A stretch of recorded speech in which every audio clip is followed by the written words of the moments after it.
Através do humor, a realidade do trabalhador brasileiro, dentro do contexto sociocultural, é abordada de maneira divertida e responsável, já que o grande número de trabalhadores informais que temos no Brasil.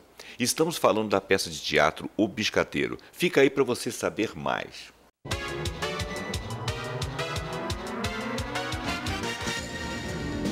Olá, está no ar mais uma edição da Mesa de Debates aqui na TVE de Juiz de Fora. Eu sou José Roberto Abramo e nós estamos aqui todos os dias contando com a sua companhia.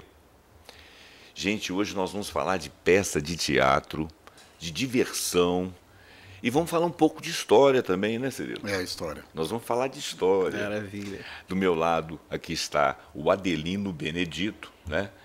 E por acaso os dois nomes são dele mesmo. Exatamente. Adelino Benedito. Ele tem um currículo imenso aqui, a gente vai falando sobre esse currículo ao longo do programa.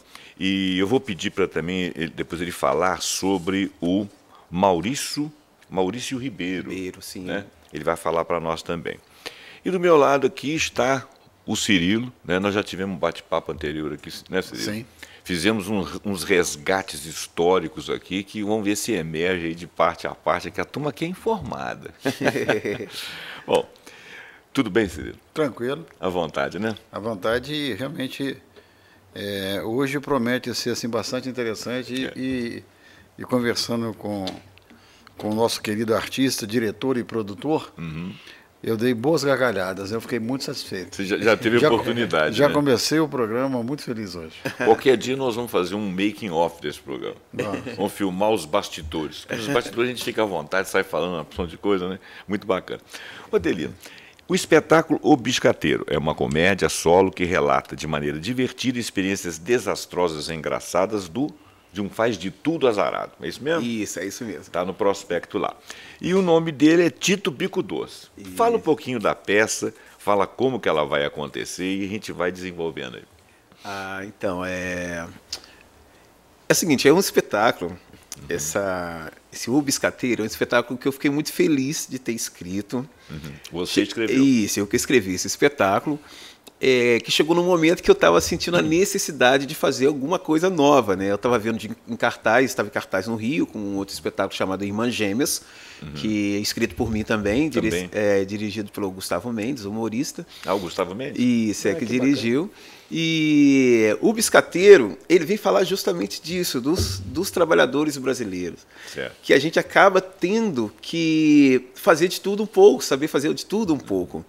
E o Tito Bico Doce, ele é um trabalhador que, na verdade, ele tem um pouco de pânico de ficar muito tempo num trabalho só. Olha, que legal. Esse é meio o estilo, que ele diz que é o estado de espírito dele não permite. Ele fica muito tempo, ele gosta de estar fazendo de tudo um pouco.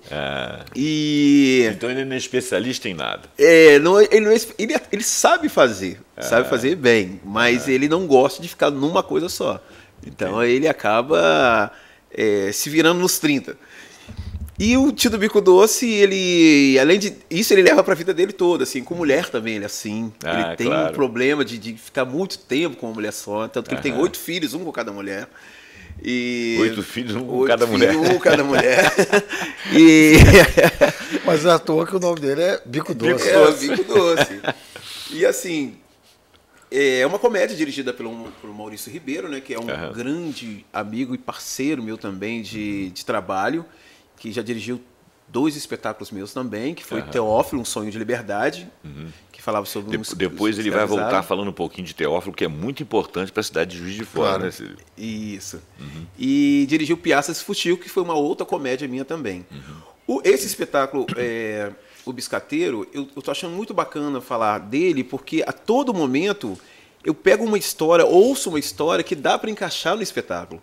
Então é um espetáculo que ele, embora esteja fechado para apresentar, ele ainda continua em construção, porque a todo momento é uma história nova de uma outra profissão e tal, que me dá essa liberdade mesmo ele estando ensaiado, pronto para ser apresentado, ele me dá a liberdade de fazer até trocas de textos ali, de tão rico que é falar das profissões. Ele tem uma dinâmica, né? Ele tem uma dinâmica. É muito rico a gente falar das profissões, né? do povo brasileiro. E mostrando ao mesmo tempo que o povo brasileiro gosta de trabalhar sim. Gosta de trabalhar sim. Então, e muitas das profissões, às vezes, não é muito, como posso dizer assim, muito respeitada, na verdade, valorizada, né?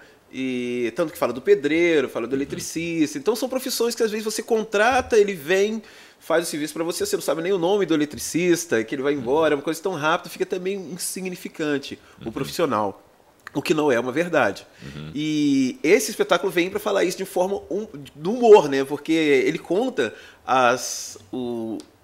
desses biscates que ele fez, ele conta as experiências desastrosas da profissão. Porque ele deve aprender trabalhando, né?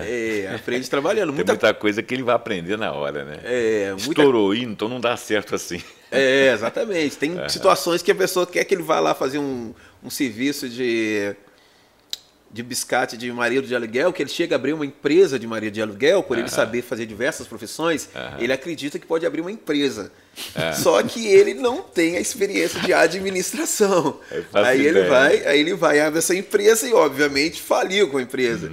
E dentro disso, tem uma cliente dele que chama ele para fazer um bico de marido de aluguel, mas ela entendeu que o marido de aluguel era marido de aluguel e não um marido de aluguel profissional. Ele pegou, se prestou, né? Porque afinal de contas ele é o bico doce. Aí ele é o bico doce, mas ele chegou e falou: não, meu trabalho é doméstico, serviços domésticos, não esse trabalho, esse marido de aluguel. Então tem muitas situações engraçadas assim que ele passou por elas, né? Que bacana. E engraçado também que por ele ter tido 8 filhos, né, um com cada mulher, ele não conseguiu assistir o parto dos filhos dele porque ele estava fazendo algum biscate.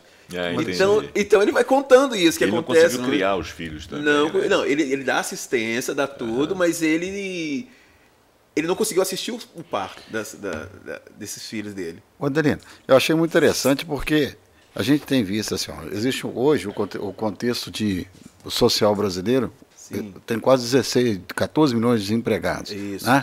E está todo mundo no MEI. Né? Todo mundo assim. Na verdade, no MEI tem muito biscateiro. Biscateiro, né? Sim. E isso provocou uma identificação muito grande com as pessoas. Né? Sim. E a peça será um lançamento nacional aqui em Juiz de Fora, não é isso? Isso. E quais são as suas expectativas assim, de gargalhadas? Porque só de ouvir você falando e imaginar o personagem dando seus depoimentos, é um monólogo, né? Isso, é um monólogo. É um monólogo. Eu acho que deve ser muito engraçado essa história.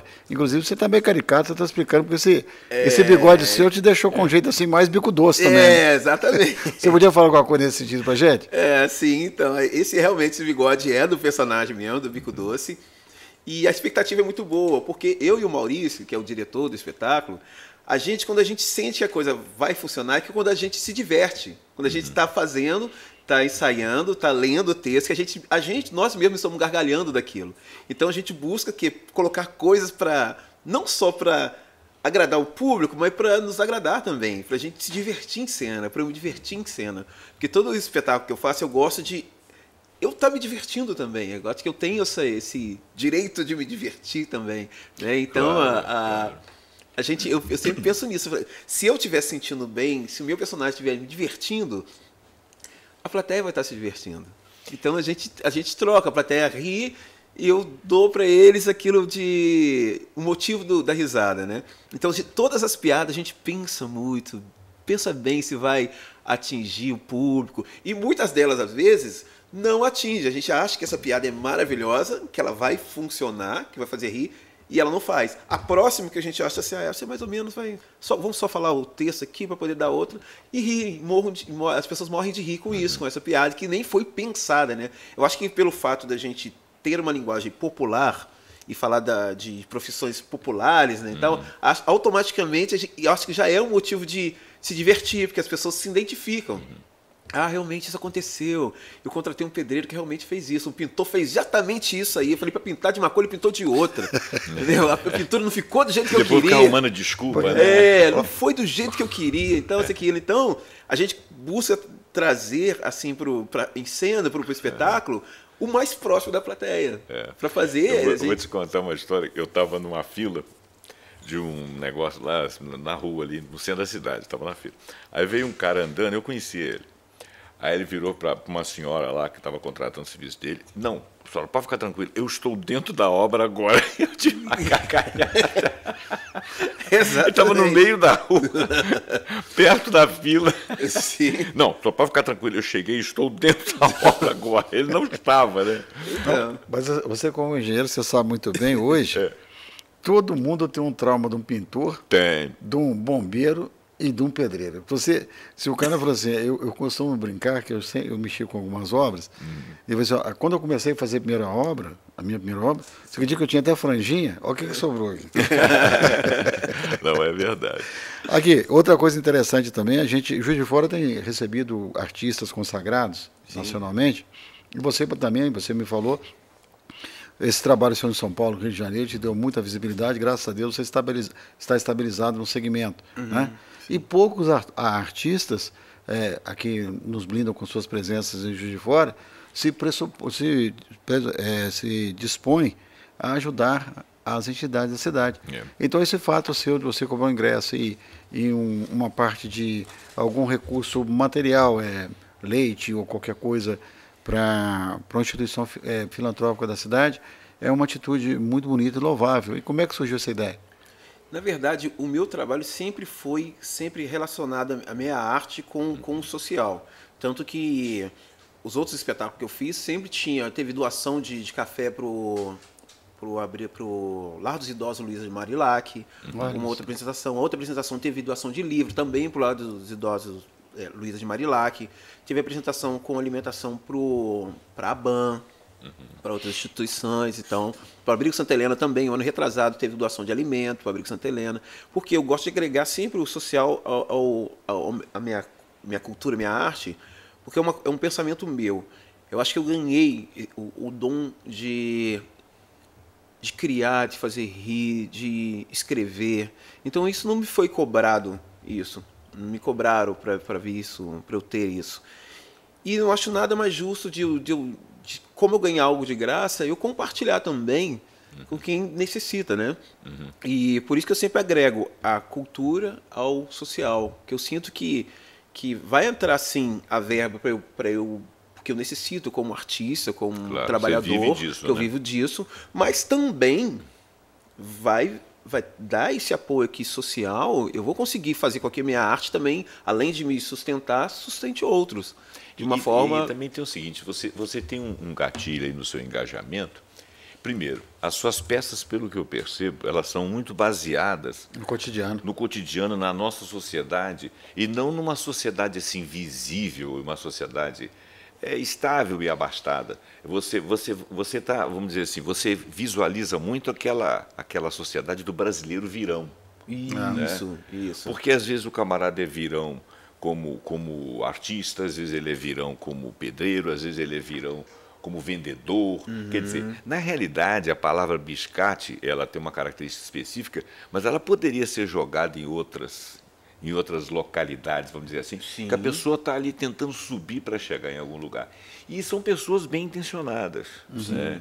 São pessoas que, às vezes, tiveram uma origem humilde, foram ajudadas para chegar até ali, ganharam um caldo de cultura para chegar até ali, não tiveram aquela estabilidade de você ir para um coleginho bonito, estudar, depois fazer uma faculdade. Às vezes o cara saiu lutando ali, rompendo.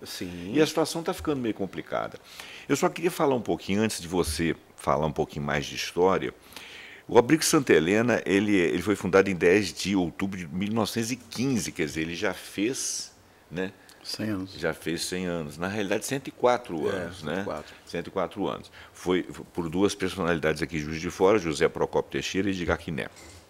E é bonito falar isso aí, porque você está contribuindo, né, com a sua arte, sendo uma pessoa que se devota ao povo, para formadores, né, porque o Abrigo Santa Helena ele é histórico na formação, na ajuda, na estruturação de muitas vidas. Então, em primeiro lugar, parabéns por isso. Muito obrigado. Agora, você estava conversando aqui com o Cirilo antes, né, Cirilo? E nós falamos que, em retornar essa história, você falou do Teófilo, e que, inclusive, foi uma peça sua.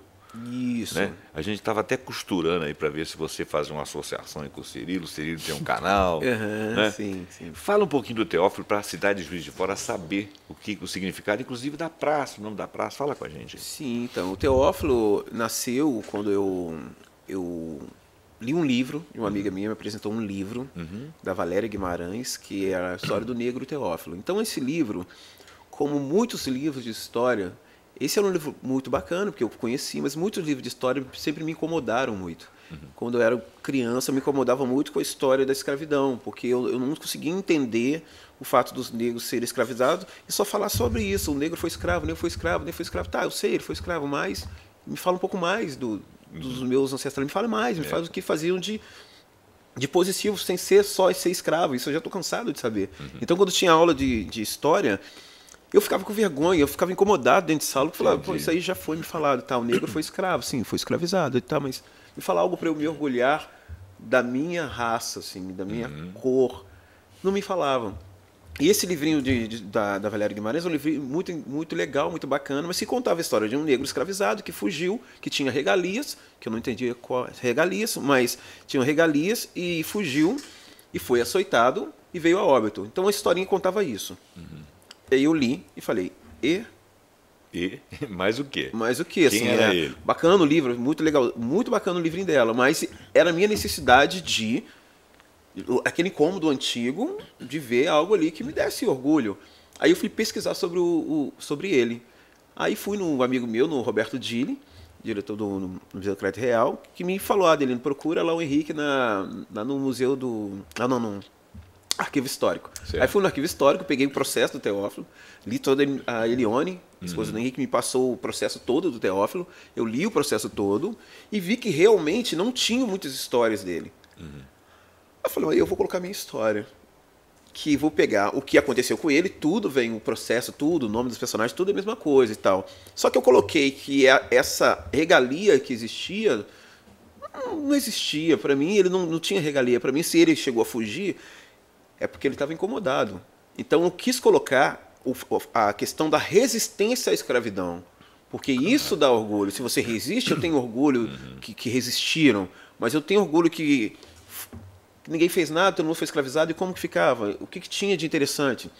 E no espetáculo eu mostro a resistência, mostro a parte musical, cultural dos escravos, de música, de composição musical. Então eu coloquei coisas que quem assistiu o espetáculo, que era negro, embora no final o Teófilo acontece tudo que estava ali no processo dele falecer, ser açoitado, quem era negro e também quem não era, tinha uma visão de, tá, esse não aceitava a escravidão.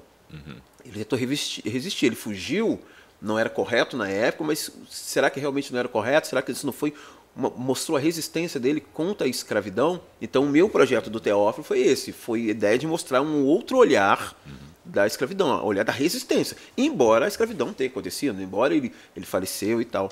E o Teófilo tem, inclusive, até fiquei sabendo disso até essa semana, que ele tem uma cadeira lá no Museu do Crédito Real. O dia ele me falou. E tem a praça, né? E tem a praça, que foi inaugurada também, agora não me lembro, acho que foi 2012, inauguração, 2013, eu acho, a inauguração da praça, Praça Teófilo, no qual também eu apresentei um fragmento dessa peça na inauguração da praça. E que é uma história assim que eu fiz uma temporada aqui em Juiz de Fora com uma peça que é drama, que normalmente os dramas dentro da arte ele é um pouco menos assistido, as pessoas gostam mais de rir, de sorrir e tal, né? E esse foi um drama que teve uma temporada muito boa no Centro Cultural Bernardo Mascarenhas. Fiquei um mês, sexta, sábado e domingo, que é uma coisa bem difícil de se fazer, uma temporada de um mês, né? Sexta, sábado e domingo. Um espetáculo que foi contemplado pela Lei Murilo Mendes, que também teve direção do Maurício Ribeiro, que esse amigo meu que dirigiu esse espetáculo, e que eu quis mostrar. Tanto que esse espetáculo ele falava da questão negra e tal, do escravo Teófilo, mas o diretor é um diretor branco. Que eu mostro o quê? Que não importa. Importa o que você tem dentro de você e que você quer dar para você de melhor, né? Deixa eu fazer uma colher, é isso? Só para colocar o seguinte. Vou tentar ser rápido para não cortar a sua fala. Sim. Que eu noto que você gosta de falar disso. Havia um personagem da história, eu ouvi isso de um sociólogo. Se alguém que não estiver ouvindo não concordar, eu não posso afiançar, mas eu ouvi de um sociólogo, tá? Que o José Bonifácio de Andrada, ele tinha um projeto, em primeiro lugar, de pegar o negro, né? Sim.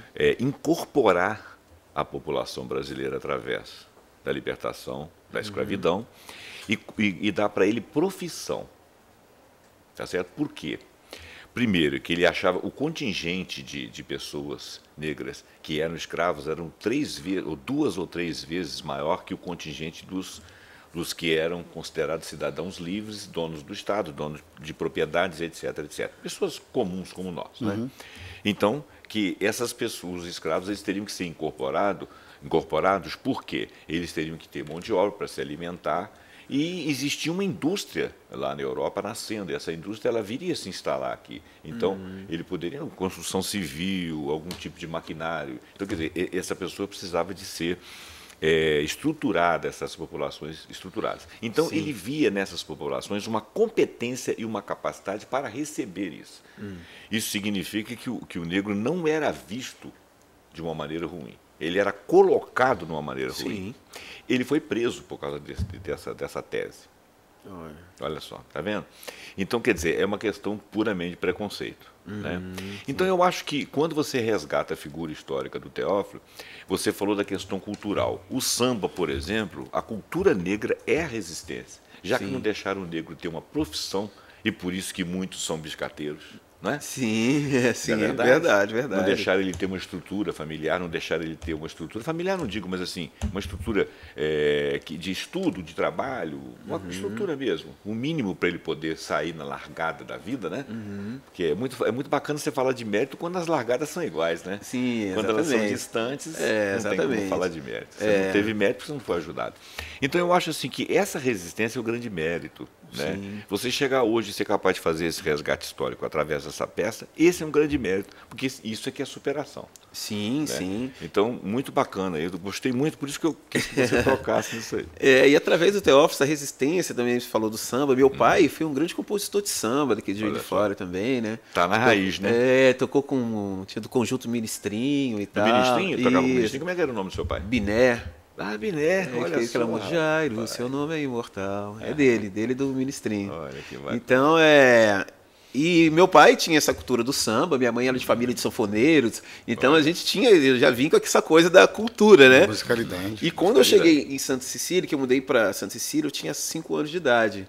Quando eu cheguei em Santa Cecília, que era um bairro, comunidade era diferente daquilo onde eu morava, eu me deparei com a outra cultura, com a cultura da dança, que as pessoas dançavam, faziam coreografias, break, era samba, era break, e eu olhava aquilo e falava, como que eles coreografam isso, como fazem passos se ninguém é professor de dança, ninguém é formado em dança, como monta tempo musical, para fazer essa coreografia aqui, sem ser professor de dança, sem saber quanto tempo tem a música. E eu me deparei com aquela cultura. Então, eu falo que a minha cultura mesmo, eu me deparei com ela em Santa Cecília, assim, que aí, o primeiro lugar que eu vi a arte acontecendo. Adelino, teve um filme que talvez o Cirilo lembre, um filme que foi localizado numa escola pública americana, e que a moça, a família dela perdeu o status, teve que mudar de cidade, e ela foi para uma escola pública. E ela dançava balé. Quando ela chegou dentro da escola, ela dançava balé. O pessoal lá dançava break, dançava funk e outros estilos. E ela queria se inteirar. Então, teve uma menina lá, da comunidade, que falou com ela, eu vou te ensinar. Que isso que você sabe aí, não serve aqui não. Aí ela pegou e começou a aprender os passos. Ela percebeu que era tão difícil aprender aquilo, com os tempos, com as marcações, com os estilos, não sei os nomes, né? Eu não sou versado nisso. Mas ela conseguiu entrar. Aí ela também levou o que ela sabia, então eles misturaram as coisas e fizeram uma apresentação, entendeu? Eu não lembro Acho que Vem Dançar é o nome do filme. Ah, sim. Isso. Sei, Não é sim. isso? Esse mesmo Vem Dançar. Você lembra disso? Sim, sim. Muito interessante, Muito né? interessante. É a cultura que tem nas comunidades, que é muito forte, mas que a gente, quando criança, eu pelo menos quando criança, eu não entendia como cultura. Para mim era uma diversão. Ah, vamos ensaiar os passos, vamos montar um grupo de dança e vamos competir. É porque não era valorizado. Mas hoje eu tenho um outro olhar disso, assim. Depois, lá era cultura, lá eles estavam produzindo cultura. Então, por isso que assim, eu sempre, até essa questão social, de sempre estar levando pessoas que são de bairros, de comunidades, assim.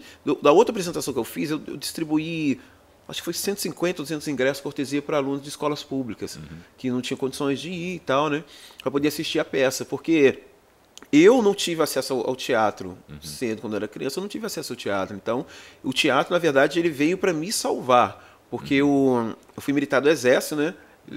O meu sonho era ser velocista do Exército. Meu sonho não, já era velocista. Eu ia para a seleção do Exército do Rio e eu tive um problema na coluna.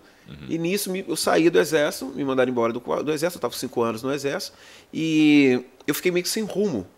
Aí uma amiga me convidou para ir assistir uma peça. Aí ali eu assisti o espetáculo, olhei e falei, poxa, mas esse espetáculo dava para fazer isso, dava para fazer aquilo. Pensei, vou numa aula de teatro. Aí eu fui numa aula de teatro, num curso de teatro, nesse curso de teatro da Rose Pobre, que é até uma saudosa, né? Eu falo que é minha mãezona, que eu quis fazer um curso, mas na época eu não tinha dinheiro para fazer o curso. Ela falou assim, não, entra e faça. Faça aí. Gostou do meu trabalho ali, dentro dos exercícios teatrais, né? Falou, faz, você vai ficar com a gente aqui no grupo. E fiquei no grupo dali, eu fui fazendo. Então, hoje eu posso dizer que o teatro, ele veio para me renovar. E você esteve dentro de um trabalho na Globo, né? Isso. Adelino, é muito interessante o que você está dizendo, mas isso despertou a curiosidade nas pessoas, o que você irá nos oferecer. Sim. Então você podia aproveitar agora e fazer o convite à população de Juiz de Fora, justamente para aderir a essa campanha que você está fazendo para o Abrigo Santa Helena, e justamente convidando a todos para curtirem o seu trabalho e entender assim a essência da sua arte junto com o cotidiano do brasileiro. Você poderia fazer esse convite para a gente? Sim, queria convidar todos de Juiz de Fora para assistirem a comédia O Biscateiro, que é um trabalho feito para rir realmente. Você rir ainda ajuda a quem necessita, que é muito importante. Quando eu falo de comédia, de humor, eu falo do humor também agregado ao social. Então vá, compre seu ingresso, que você vai ter momentos de gargalhada, um momento de alegria, porque rir é o melhor remédio. Eu já tive pessoas que estavam num processo de depressão e foram assistir o espetáculo e saíram de lá maravilhados com outro espetáculo que eu fiz. Então esse é uma estreia nacional aqui em Juiz de Fora, que promete levar muitas alegrias, muitas gargalhadas para vocês de Juiz de Fora e região. E quem estiver visitando a cidade, que estiver assistindo, vá lá assistir no Teatro Central, dia 9 de novembro, às 21 horas. Leva 1 litro de leite, paga só R$15 para assistir essa comédia. E você acabou de descobrir mais uma habilidade do biscateiro. Tratar a depressão. Tratar a depressão aí, mais um biscate, tratar a depressão. Então convido a todos aí, que vai ser bem divertido. Vocês vão se divertir muito, vão rir, dar boas risadas com esse espetáculo. Perfeito. O Adelino e o meu amigo Cirilo aqui, parece que a nossa convivência aqui foi até antiga, né? Porque foi gostoso demais. Tá vindo tanta coisa na cabeça, e o mais engraçado é que nós rimos antes só dele contar a peça. Então, quando vocês forem lá, vocês vão morrer de rir, vocês vão gostar muito. Eu acho que o Adelino faz o resgate daquilo que chama-se brasilidade. Porque como nós todos somos mestiços, a gente tem do branco, tem do negro, tem do amarelo, né? Sim. E isso aí formou o brasileiro. O brasileiro é um sobrevivente, porque ele sempre mirou em civilizações mais abastadas e sempre tentou reproduzir alguma coisa que, quando ele não conseguia, ele criava. Sim, né? sim. Uma coisa que eu queria chamar a atenção, e se eu estiver errado, me corrijam, mas quase toda música que você ouve no mundo inteiro, ela tem origem negra. Né? Você vê o jazz é negro, o blues é negro, o samba é negro. E quando ele não é negro, eles são músicas folclóricas, né? Nós temos aqui o sertanejo, nós temos o nordestino e tal. Quer dizer, as músicas clássicas que têm muito valor, não são elas que tocam, não são elas que dão o comando. Quem dá o comando é o povo. né? Sim. E também dá o comando no humor. Então, vamos prestigiar esse trabalho, que é um trabalho que apoia gente que apoia gente. Não é isso? Exatamente. Então eu agradeço aqui a presença do Adelino Benedito. Muito bom, meu. E agradeço aqui a presença do Cirilo, que fez o debate ficar um pouco mais histórico, né? E um pouco mais revelado. Eu Né? queria falar do ponto de venda. Posso falar do O ponto de venda. Isso. Fala sim, é importante. Tá, assim, eu queria falar que os ingressos estão sendo vendidos na loja do Zé Kodak, aqui do centro da cidade, e no espaço Excalibur, na rua São Mateus, em frente ao posto policial. E o dia da peça, Adelino? Dia Vamos da reforçar? peça, dá uma reforçada, vai ser dia 9 de novembro, sábado, 21 horas, Cine Teatro Central. Cine Teatro Central. Vai lotar. Fala. Gente, então nós estamos terminando o programa. Eu quero agradecer a você que nos acompanhou até aqui, pedir para que você curta, compartilhe, se inscreva no nosso canal e ative o sininho para que você seja avisado sempre que nós tivermos um vídeo tão bom quanto esse. Até o próximo vídeo. Muito obrigado.